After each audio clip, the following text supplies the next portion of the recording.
I guess in any entrepreneur's journey or any salesman's journey, the trick is having enough work that will keep the team engaged, that will have sufficient of what I call a pipeline of business in effect that we are working on. And if you have a sufficient pipeline of business, eventually down the road, hopefully enough of that materializes into actual orders that we can work on and pay our bills and hopefully make a profit as well. So the entire journey can be distilled to what we call a funnel concept. How big is your funnel? You know how a funnel works, right? Yeah. How big is your funnel? How much water can you pour on top of that? Obviously there's a lot of holes in the funnels because you don't win everything. So a lot of water leaks out. But how much water actually comes through to the bottom of the funnel in the bottle in which you're trying to collect the water?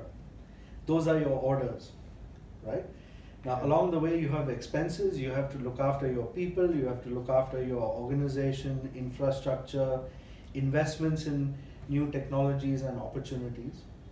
And all of those cost water as well, right? So at the end of the day, are you collecting more water or are you expending more water?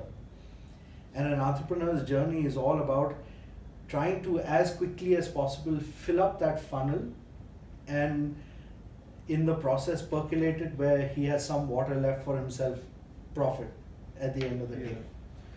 So yeah, there have been many times where we have bid for lots of orders with customers.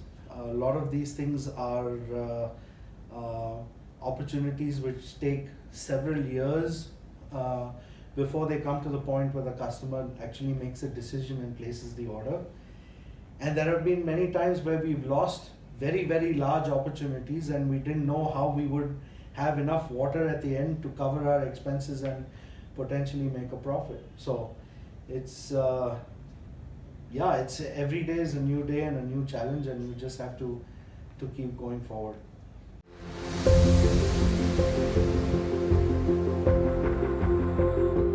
So I think your mindset has got to be that if you're successful, you don't pat yourself on the back. You just say, okay, that worked out for us. And if you lose, you don't get depressed about it. You say, okay, that didn't work out for us. And at the end of the day, you keep moving forward. So it's always a process of continuously moving forward, continuously trying to get better at what we do, continuously being sensitive to how the industry and your competition is moving, and continuously trying to find ways in which you can be one step ahead of them. So there is not a day when I can say that, okay, my work was done. It's always a day to say that, okay, I did everything I could today so that tomorrow will be a better day. And if I could say that when I finished my day in the evening, I was happy to say that I achieved something today. So as an entrepreneur, there isn't, in my opinion, an end point or end result. It's a continuous journey. So that's my view on it. So a life of an entrepreneur is basically like a marathon. Life of an entrepreneur is not necessarily like of a marathon, because a marathon ends at 26.2 miles. Yes. This is the life of someone who, from the day he starts his business, and an entrepreneur is basically an entrepreneur for life, right? Yeah. Until he wishes to keep going, that marathon continues every day, every week, every month, every year, every decade.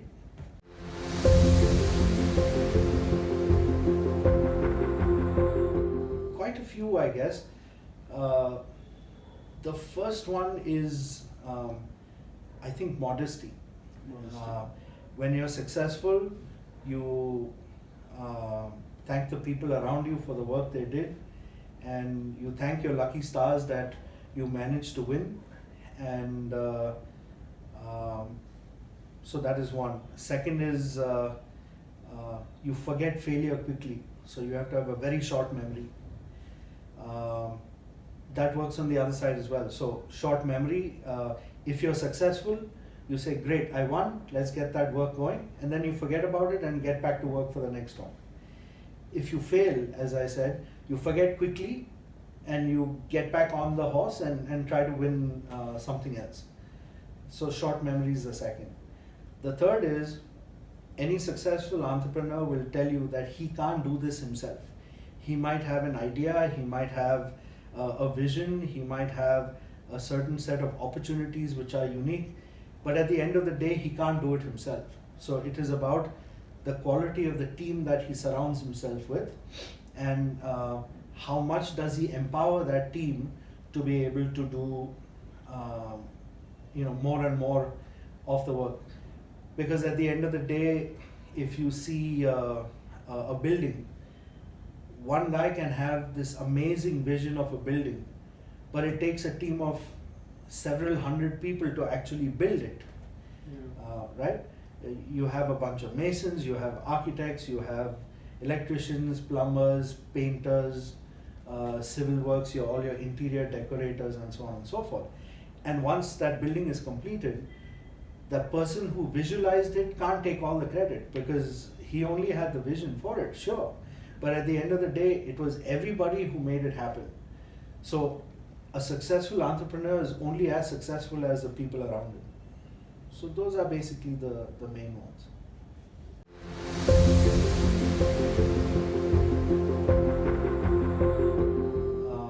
I spent a lot of years in the US. Yeah. And so basically we used to run a January to December year. And the last week of December was always the end of the year, but it always coincided with the Christmas break. Yeah. So I've had a habit for a long time that the week of Christmas I take off, and I don't do very much.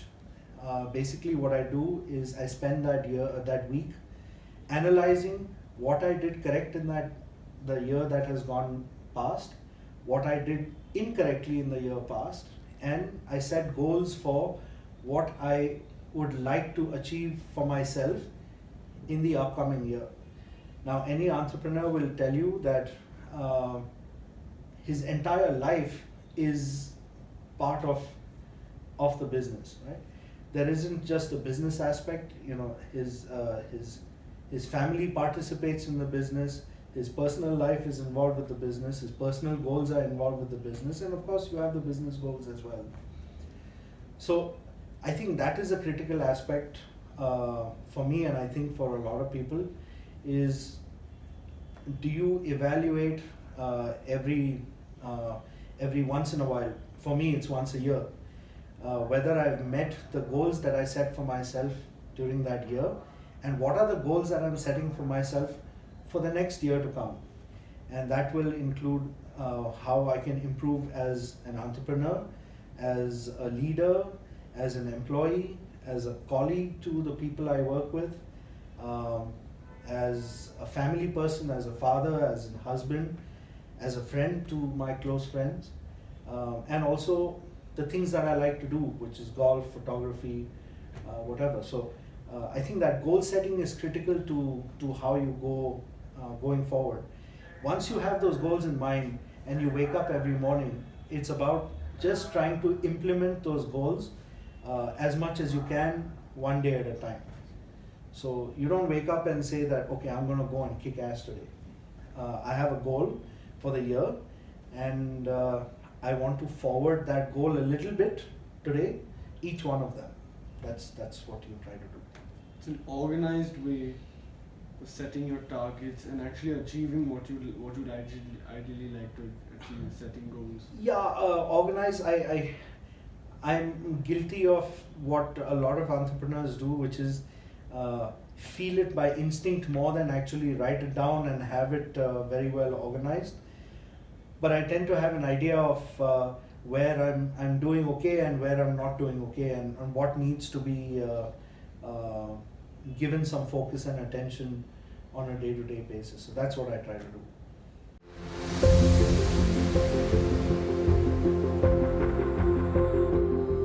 That's a tough question. So obviously the world is changing faster than we thought it it ever would. It's changing much faster than when I first started working in the early 90s in the US. Computers were used purely for word processing and spreadsheets, and that also was kind of new in the technology. Today, where it is you know, it's way out there. It's artificial intelligence, it's robotics, it's data analytics, it's e-commerce. No one ever imagined that these things would be there, and I suspect that the pace of this technology change is going to be that much faster in your lifetime and your professional career, the next 40-50 years.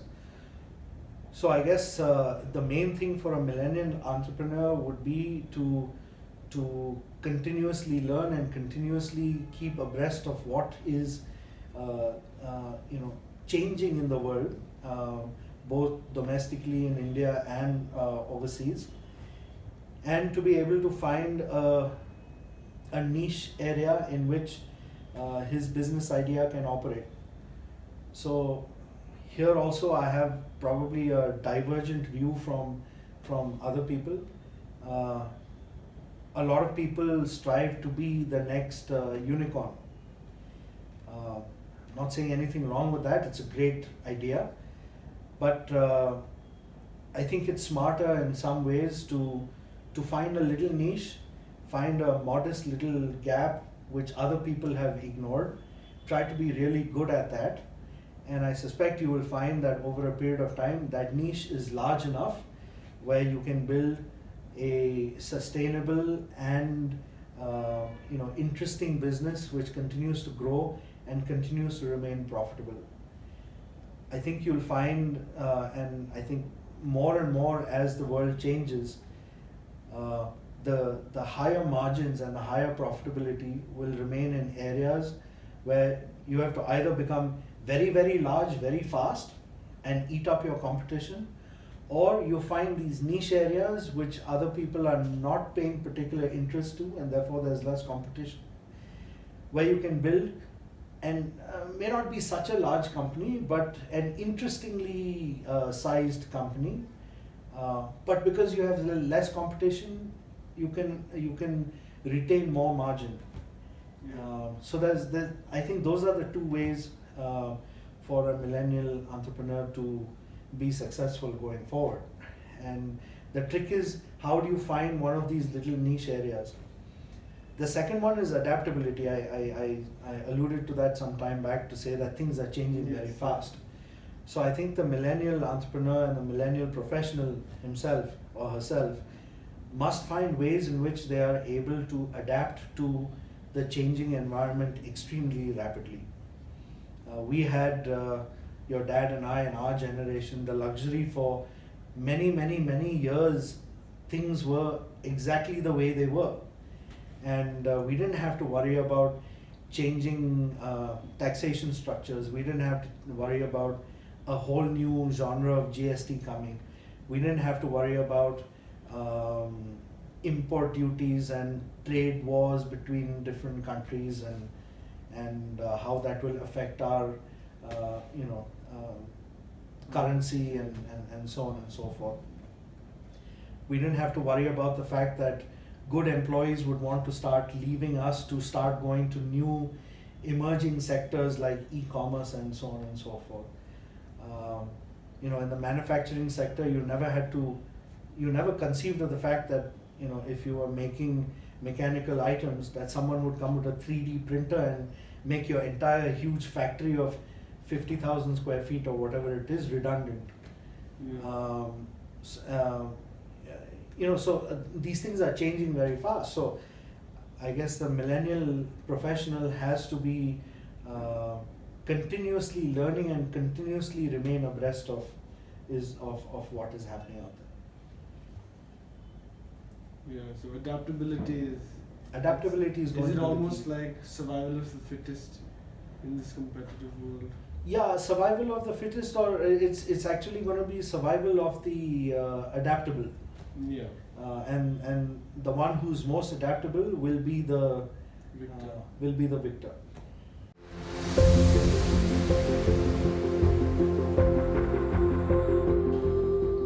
a lot of books, and I admit, as a sales guy, my attention span is very, very short.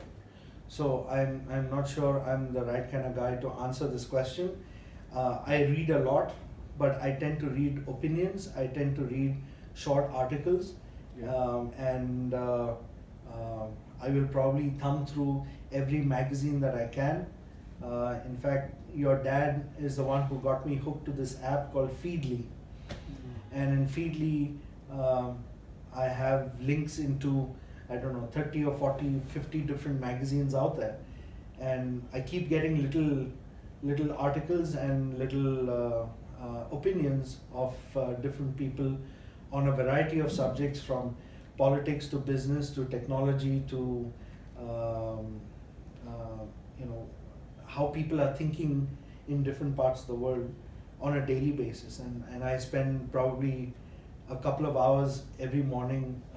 As you know, I wake up very early in the morning. Yeah. And I probably spend a couple of hours every morning just going through those articles and refreshing my mind. I don't think I particularly have the attention span, it's my shortcoming, to be able to read a book cover to cover. So, yeah, I don't care who is the author, I don't care what the subject is. It's really nice to get a little refresher every day about something new.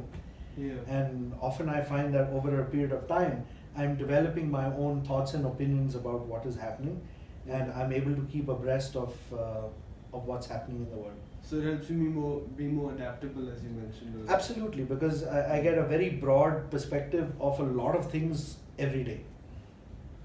Yeah. So do you strongly recommend reading anything like magazines or news feeds?